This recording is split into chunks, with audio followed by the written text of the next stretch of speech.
El alcalde de Albal, Ramón Marí, ha inaugurado esta mañana el Parque de la Balaguera, situado en la zona urbanística que lleva el mismo nombre, junto al cementerio municipal.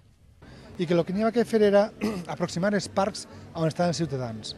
I des d'entonces ja van decidir tot el que era l'eixample que anaven a produir-se urbanísticament en Albal, convertir-lo en 3 parcs, el que era uno, fer-lo en 3. I evidentment este un d'aquells 3 parcs que va ser proposta meua. Un amplio espacio de 35.000 metros cuadrados con zona arbolada, parque infantil y espacio para pasear al aire libre. Se trata de uno de los 3 parques proyectados en el municipio.